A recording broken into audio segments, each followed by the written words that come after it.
Привет! В этом видео хочу поговорить, наверное, о своих чувствах, что меня тревожит. Сегодня последний день, как я у родителей, и потом я уезжаю в Москву.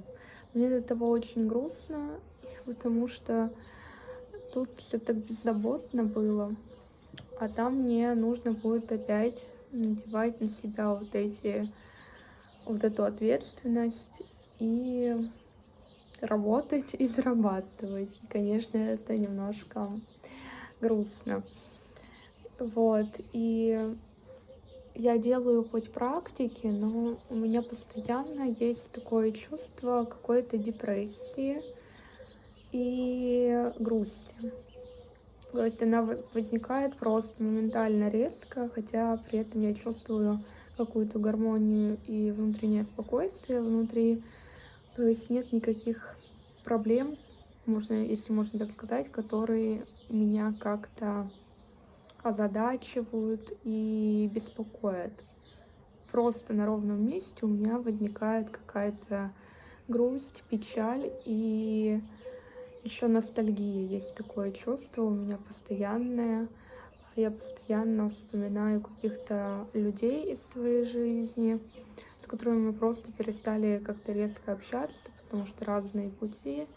И вот ностальгия по тем теплым временам. К чему я это все говорю? То, что мне кажется, это как будто часть меня. Есть вот эта тоска, грусть. Я не могу сказать, что это депрессия, но вот грусть, тоска — это как будто просто часть меня, и как будто я от этого никогда не уйду. И я осознаю то, что я даже иногда а, нахожу в этом выгоду, потому что когда мне грустно и тоскливо, мне хочется творить, мне хочется рисовать, мне хочется писать. И я, кстати, сейчас, я уже на протяжении года пишу свою книгу, можно сказать, мемуары, которые будут посвящены моей бабушке, которой, к сожалению, уже нет. Но эту книгу я хочу сделать такую семейную, там дедушке отдать, тете и моей семье. Мне кажется, это будет интересный опыт в написании там книги, ее выпустить, ну, для семьи в этом плане. Вот. Так вот, это первое, что я чувствую, что я как будто грусть вызываю искусственно даже и нахожу в этом выгоду для себя, и как будто это просто часть меня, и мне нужно это как будто бы принять, а не пытаться это отталкивать и воспринимать, что это как будто что-то плохое. Вот. И вторая часть меня борется с тем, что я очень часто загораюсь одной идеей, потом начинаю делать, и потом я загораюсь другой идеей, и как будто вижу другую идею, другой проект более перспективным, чем этот, бросаю, и проблема в том, что я ничего не доделываю до конца. И я уже снимала видео по типу видео на YouTube, что я выкладывала. И каким-то образом те видео, которые я просто, извиняюсь за выражение, вылизывала, делала обложки, делала информативные, писала сценарии, они вообще не залетали, там максимум было 200 просмотров, 100 просмотров.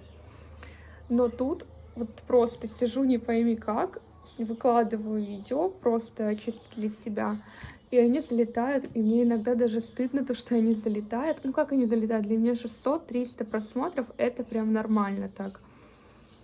И нормально, да, у меня разгон 600-300. Вот, и меня иногда просто стыдно, то, что мне видео такие залетают, но мне просто хочется делиться то, что происходит в моей жизни, чтобы люди также писали, что происходит у них, и делать такое комьюнити. Вот.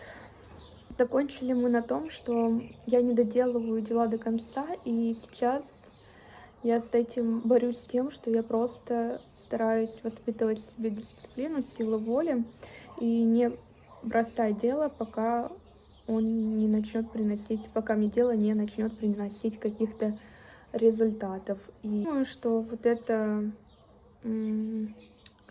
метание между идеями у меня идет от того, что я боюсь, боюсь ошибиться, боюсь столкнуться с первыми трудностями, и у меня как будто нет вот этой закалки, когда я сталкиваюсь с трудностями на своей пути, я привыкла их, наверное, избегать, игнорировать, но не решать.